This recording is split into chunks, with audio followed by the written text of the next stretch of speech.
Hi, and welcome to another episode of NXIVM on Trial, what I guess you might call the season finale. I am Casey Seiler, editor-in-chief of the Albany Times-Union.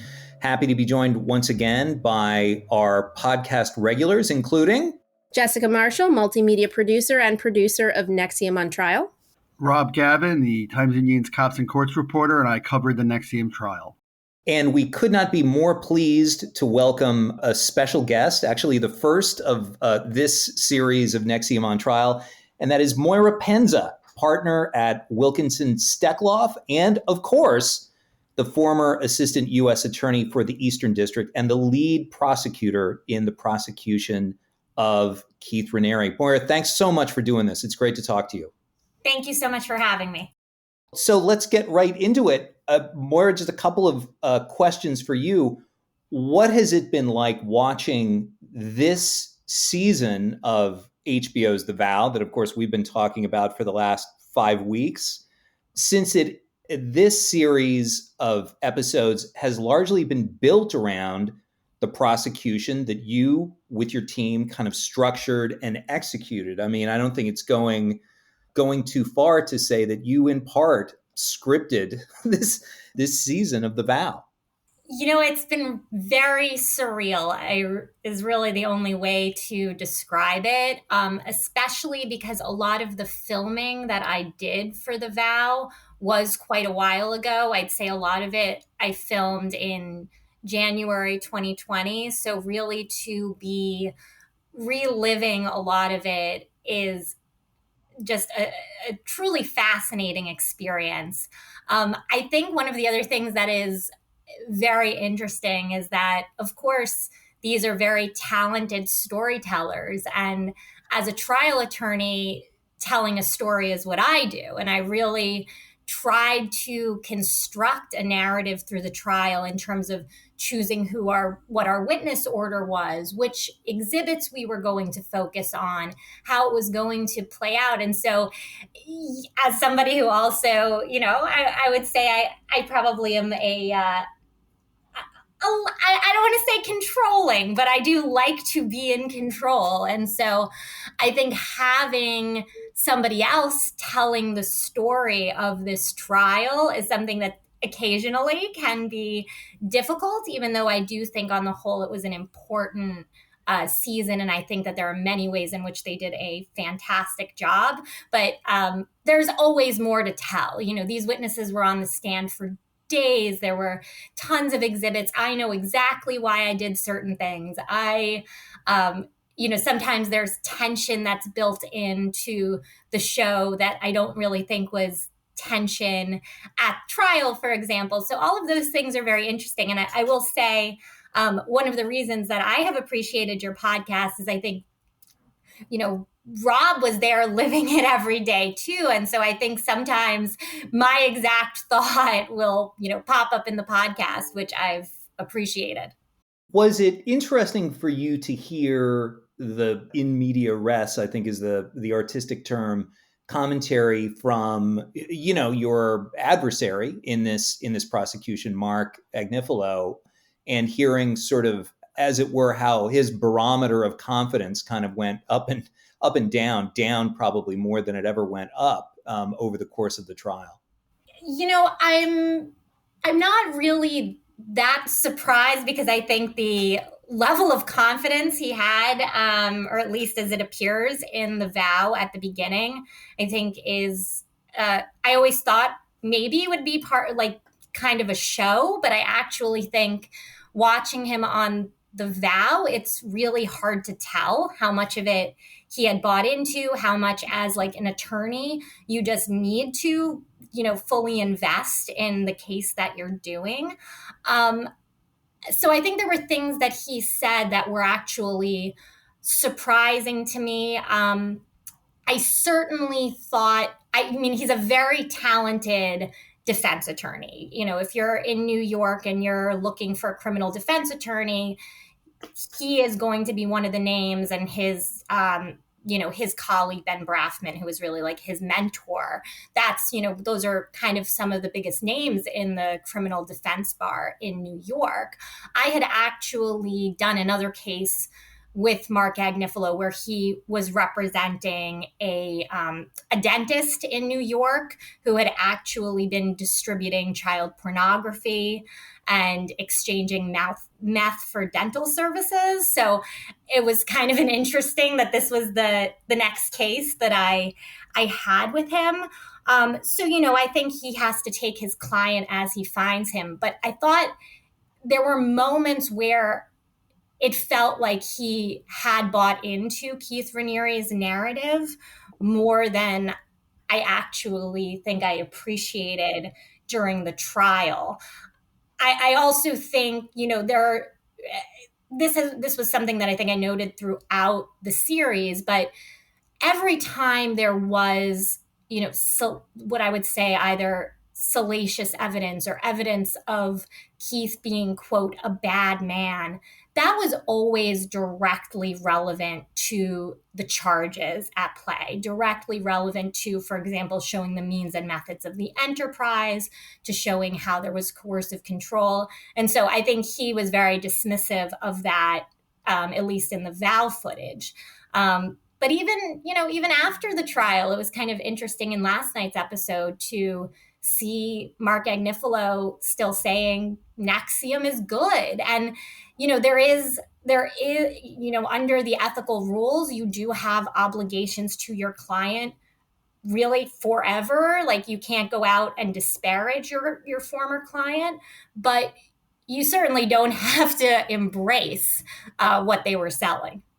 Did you buy Mark Agnifilo's kind of argument near the end of sort of what he told Raniere, I think probably as he was getting close to the verdict, which was, well, there was an argument to be made about NXIVM and about the things you did, but once the sexual abuse of a minor and child pornography is introduced into that equation, the conversation is pretty much over. I do think a case that includes allegations of child exploitation and where you actually have images of child pornography, that is a difficult case to defend against. But I don't think here that I don't think that the case against him was not strong before that. I mean, I think that you have to remember all of those allegations, not only about Das, but about the trafficking of Daniela being in the room. Also, a lot of additional, what I would call smaller charges, but that were also very much part and parcel of the enterprise, were all fairly clear. I mean, it was pretty easy to prove up certain of those charges, to prove up the elements of those predicate acts otherwise. So I think that that's something it's interesting to hear said. And of course, as a prosecutor who has dealt in cases involving children, I think that is something that is very difficult for a jury to listen to. But I also think one of the reasons it becomes a really hard case to win is because there's concrete evidence of abuse. So a lot of times when you think about any sort of sex crime, and a lot of things happen behind closed doors, and a lot of people don't fully understand victim behavior, and that can be confusing to people and to juries. But when you have pictures of an underage minor, it's really hard to. That's a charge that is pretty clear cut. I'm sure you would be loath to kind of question the decisions of any other U.S. attorney's office, but how do you explain the fact that the prosecution was brought in the Eastern District, which is, Brooklyn and Long Island, and not the district where these crimes occurred almost exclusively? It is, as you say, it's very difficult for me to explain how other districts didn't, or not even other districts, right? Clearly the Northern District of New York, but also local district attorneys' offices. I think that there was jurisdiction there for a long time. But I will say when this case received initial media attention, when I read about it in the New York Times, I did have the benefit of being at a very sophisticated office where we do have the resources, where we did have the relationship with the FBI, where they were willing to immediately get involved, interviewing tons of witnesses right away. And I think it was a team that really did have an open mind and wanted to investigate this. And I think there may have actually been a benefit to the fact that being outside of the Albany area, we hadn't heard about this before. So it wasn't as if, oh, NXIVM is off doing something out its latest antics. Like, this was really shocking, a really shocking account. And then the fact of us having jurisdiction was very clear right away, because so many of our victims were being recruited from Brooklyn or Queens, or were taking flights into the airports in Queens to travel then afterwards to Albany, all of which gives you that venue hook that you need to bring a federal prosecution. So I think it's really concerning that this was not looked into by law enforcement sooner, because I think a lot of additional people were hurt because of that.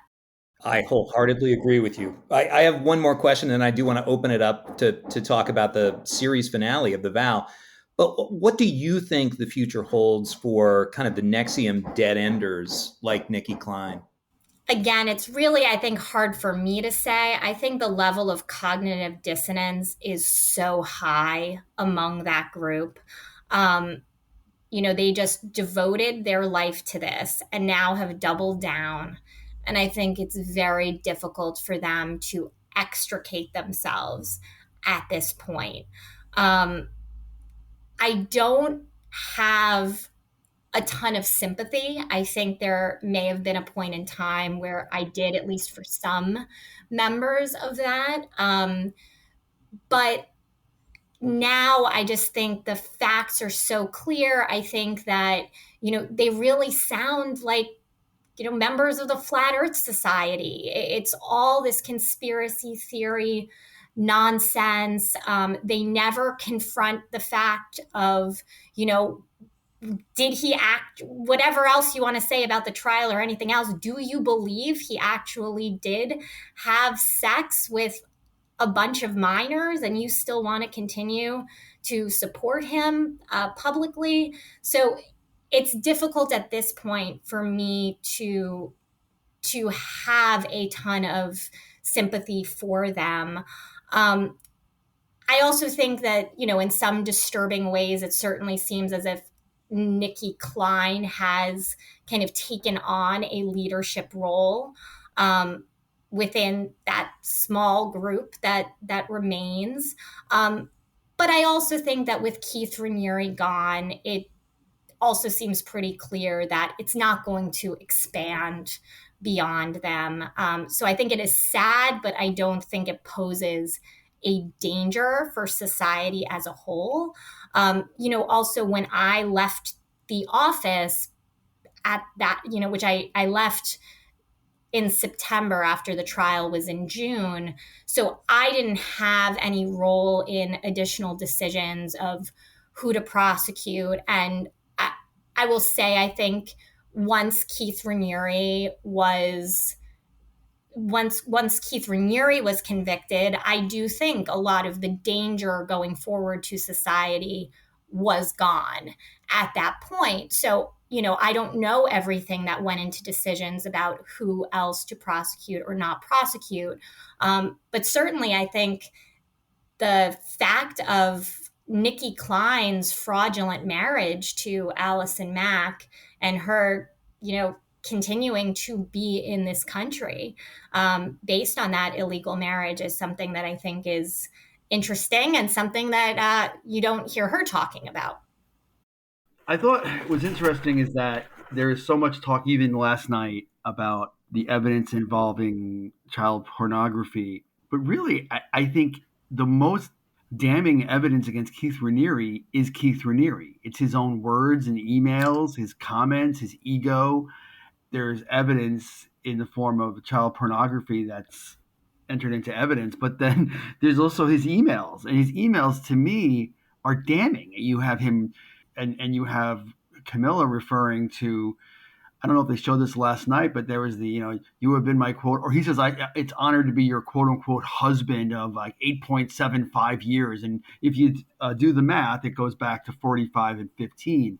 You have her emails, and then you add that with what we know already came out as far as him and Nancy parroting his words about quote unquote adult like children and age of consent and being 12. I have no idea where in the world the age of consent is 12. Yeah. That's just all part of the overwhelming case that jurors heard about Keith Raniere.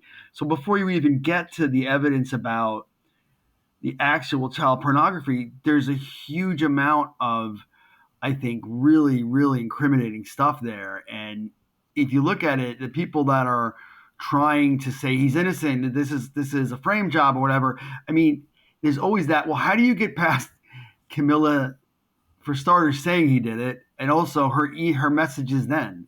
And this wasn't part of the case necessarily, obviously, but the Times Union's 2012 Secrets of NXIVM, where you have a history of this, and Nancy Salzman, she had to be aware of that. So that's always the part of this I look at, like, don't act like you're coming in at a left field. You had no idea. You were reciting comments that regardless of the context. And I thought she did try to hide from it a little bit by saying it's out of context. I don't know if there's any context that one could make those comments about children being perfectly happy having sex with adults where it's not incredibly disturbing.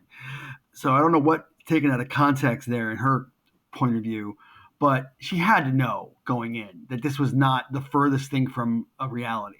I completely agree with you, Rob. I think that the evidence was overwhelming that he had a sexual contact and sexually abused Camilla since she was 15. Long before I had met Camilla, I was able to figure out that date, the exact date that she then later said in her victim impact statement, purely from those emails that you're talking about, let alone there were also medical records. And then there was all this evidence that we couldn't even put in at trial, including her own journals that she had written. And I do think the evidence of his prior abuse of minors now, if you're talking about the people who are still loyal to Keith Raniere, there's no reason why they shouldn't be considering that. That was something we weren't allowed to put in at trial because Judge Garifas ruled that it was overly prejudicial to proving up these charges. We wanted to say, look, this is the exact same pattern. Even back in the CBI days, you see Pam Kafritz grooming an underage girl. You see that he's targeting somebody who, the daughter of somebody who works for him, who he has access to, all of those things. I think ultimately Judge Garifas made a smart decision there in terms of that ruling. But again, these are the things that, if you were paying attention at all, are impossible to ignore. I also thought it was interesting, and Moira, you'll be familiar with this, that we were talking about Mark Agnefilo's comments, and he was in, obviously, he took the job to be Keith Raniere's attorney, but some of the comments he made during his closing argument, he really had to put himself in a position where he made some comments. I mean, at one point, he said to the jury not to focus on the word cult and to say, I don't think that helps you at all, and was referring to Keith Raniere's methods as quote unquote strong medicine, and it didn't work for everyone, and called DOS a social club. And I think to an extent, Nancy's comments in the last episode, there's still a little bit of that coming across of, hey, 17,000 people went to NXIVM, where are they? And I was glad, Casey, I'm sure you have some thoughts on this as well, that really for the first time in the Vow second season, or maybe in the Vow altogether, there was some degree of pushback in showing Nancy, well, this is what Keith Raniere said, and this is what you said, and to be able to confront her with her own words, as well as the fact that we had, her counselor saying these methods they were used. This is, that's how coerciveness begins. That's how coercion happens. So I was glad to see a little bit of pushback there that had not been there in the past. But then when Nancy got off the line, she kind of turns to the interviewer and says, sometimes I forget what exactly she said, but the implication was that she sort of agreed with her counselor when she was on the line, but then got off and said, I'm not sure I agree with that.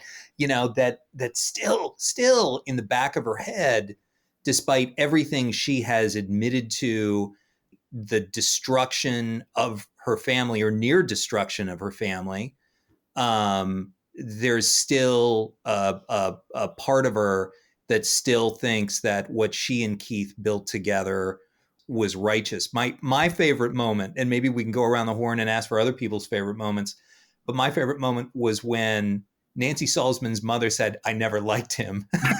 That to me was comical, and because basically this is a woman whose daughter and granddaughters were both had their lives or all had their lives wrecked by this man, To me, the part, I don't know if this is a favorite moment, but I thought one of the parts that to me was most perplexing and hard to figure out is the point where Nancy is in tears for a long period of time.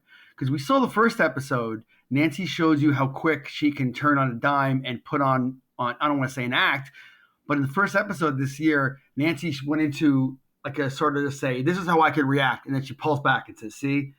And so then she's in tears. So you say, are these tears legit? Or is she putting on a show?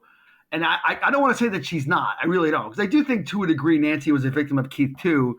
I also think it's outweighed by a huge amount of other things. But so to me, there's that whole part, like how you ask yourself, how much does Nancy Salzman really feel a remorse here? And I don't know the answer to that question, and you can't get it in her head.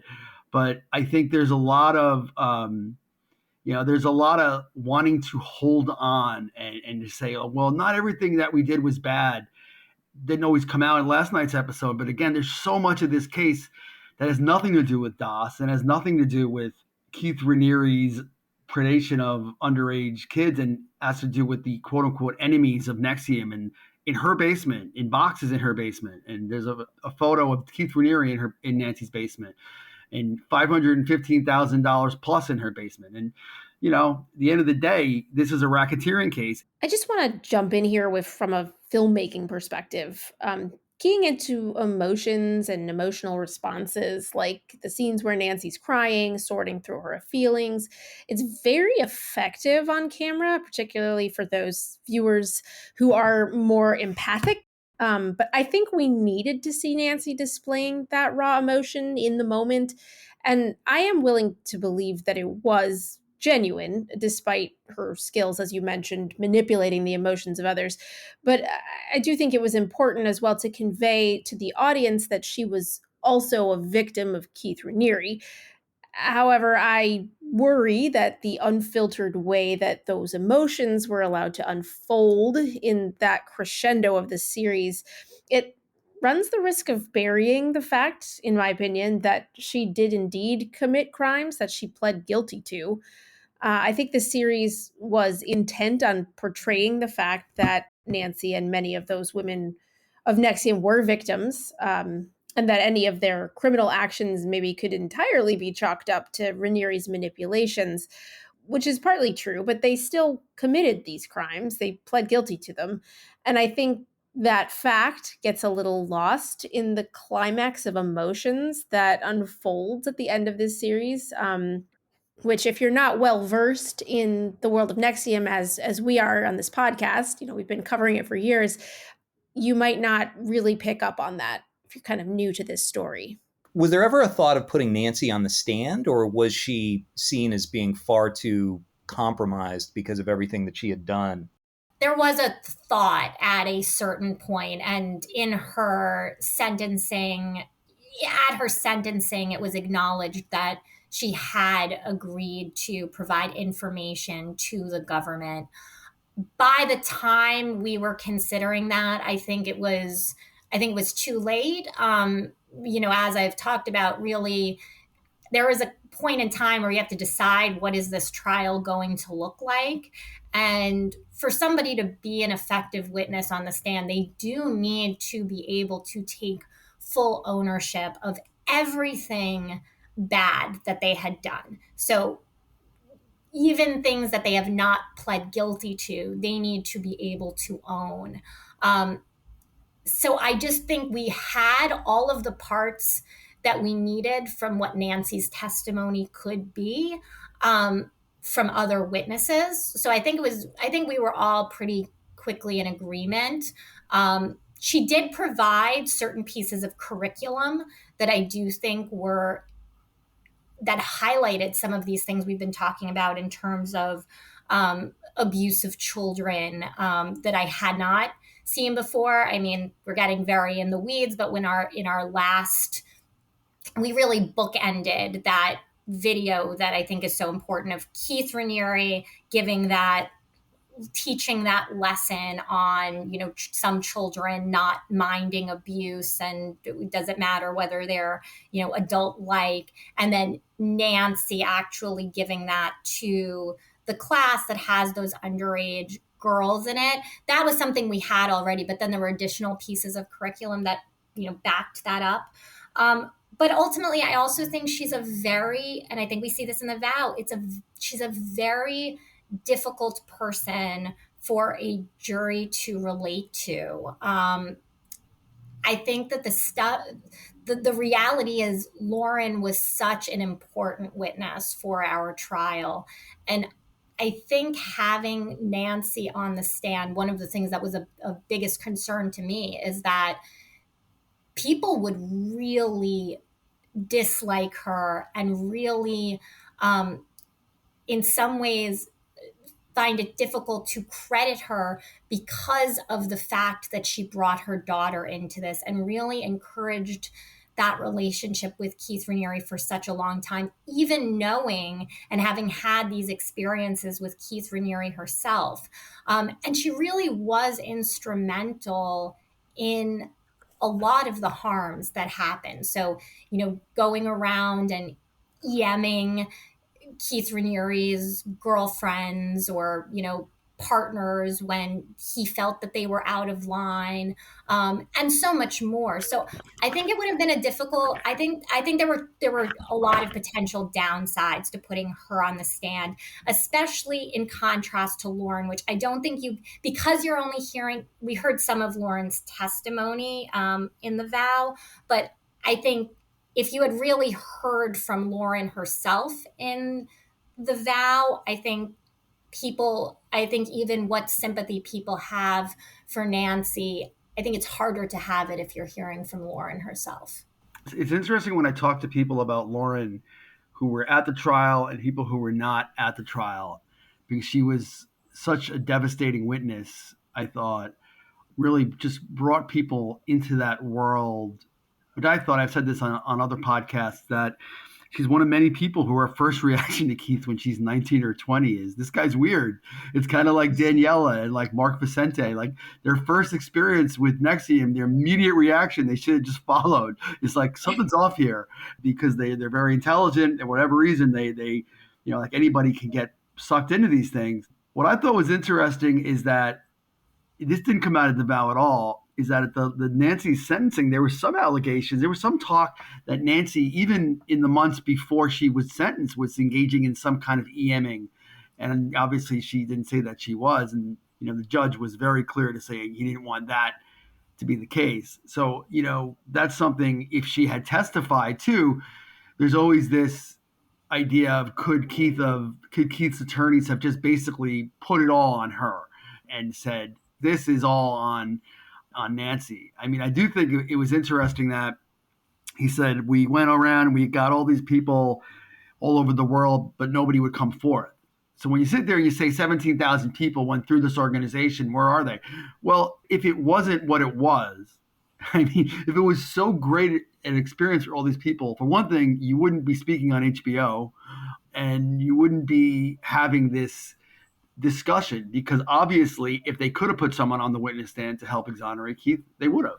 To me, it kind of speaks for itself. But I did think that was interesting that the talk of Nancy's potential EMing never came up at the very end. Maybe sort of one last question to kind of wind it up. And we really appreciate your taking the time. And I just wanted to put the question to you as to whether or not there is an element of this case. And I think you might have mentioned this in previous interviews, that if the story of NXIVM and Keith Raniere is the construction of an elaborate mechanism for the abuse, the exploitation of women, that it is significant that women, the testimony of women, the fact that the lead prosecutor was a woman, is a woman, and the fact that this prosecution really did correspond with the Me Too movement.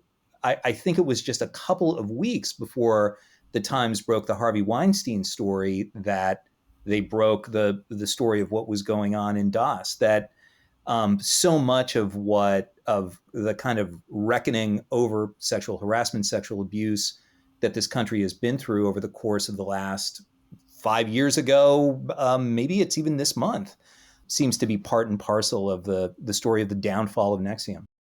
I think that's right. Hashtag Me Too, I actually think was within days of the New York Times article breaking. So I do think there was a societal discussion that was happening about coercive control, about the ways in which men who are abusing power have often used women as tools to groom and victimize other women. So I think that was something that was definitely in the discourse. That being said, I don't believe that is why we got a conviction. I think that it was very clear that all of the elements of the crimes had been met. And that was certainly, we tried to be very mindful of the fact that we wanted this case and this trial to be about the evidence that is directly related to the crimes. I will say, one of the witnesses who was not talked about on the vow was, we did have an expert on coercive control who didn't talk about the specific facts of the case, but gave an overview about counterintuitive victim behavior, about abuses of power, about the ways in which, when not just in a cult-like group, but in any abusive relationship, when you have isolated people, when you are taking away kind of this basic human agency, where they can be at any time, what they can eat, all of those things, how those work to really make somebody very vulnerable to abuse and manipulation. And so, I just can't say whether a jury would be more open to hearing those things than they would have been, a couple years prior. But really, this case was not a Me Too case, or certainly that wasn't how I saw it. But I think these are real societal issues, some of which did come up in the case, in terms of men who are in a position of authority and are using other women to really carry out the crimes. And then I think people began to recognize that more after we did the NXIVM trial. So I think a lot of the way, the Ghislaine Maxwell trial ended up looking, or the way that was being talked about, had a lot of similar elements to having kind of this inner circle of women, or a top woman kind of doing doing the bidding for this predator. And that's not to say that the other women who are doing that aren't themselves abused or victims in some way, but that's true of every criminal organization. I mean, when you're talking about a gang case, when you're talking about a mafia case, there is always a level of victimization, or I should say, almost always a level of victimization in people who end up committing crimes. So I think it's important to recognize that too, which is a really hard, I think it's one of the hardest aspects of being a prosecutor and really having that discretion to figure out where is the line. And in terms of having, my being one of the, me being a woman and being the lead prosecutor, I think a lot of people got a lot of satisfaction out of that. And I was hugely invested in the case. And of course, Tanya Hajar as well, who tried the case with me. People, I think, got satisfaction out of that too. And I think there are ways in which that was important. But I always like to say we had really, really great men on our team too, including our FBI agents who, came in with a really healthy skepticism. That's their job. But invested so quickly in this case and meeting with the victims and in really, I can tell you, I don't think any of them are like #MeToo people. And they were, that was not why they were bringing this case and working on this case with me. And they really questioned everything. And it was just abundantly clear that these horrible crimes had in fact been committed. That is a perfect summation to both this episode and this series, and maybe to the NXIVM on Trial podcast. Unless something completely bizarre happens, this very well could be our final episode, but we shall see. I feel like I've heard you say that before, Casey. I can probably track the episode where you said that before. Yes, there is definitely an Al Pacino Godfather 3. But like I say, whenever you expect who have seen the strangest part of the NXIVM case, it always gets stranger. So there's always that. All right. Well, listen, thanks very much to Moira Penza. We really appreciate your taking the time. It's been great talking with you, and happy Thanksgiving. And for the Times-Union, I am Casey Seiler, editor-in-chief. I'm Jessica Marshall, multimedia producer and producer of NXIVM on Trial. I'm Rob Gavin, Times-Union Cops Courts reporter who covered the NXIVM trial. Thanks for listening, and please remember to support local journalism.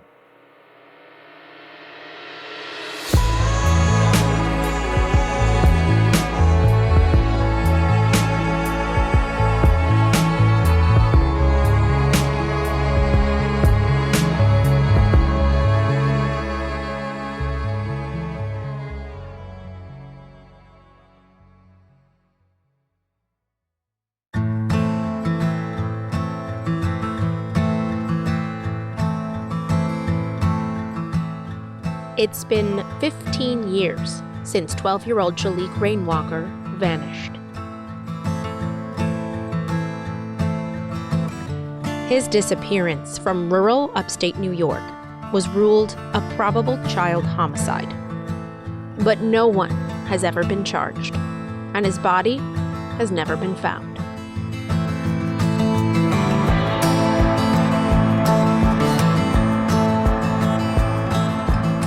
This is Rainwalker, the Lost Boy.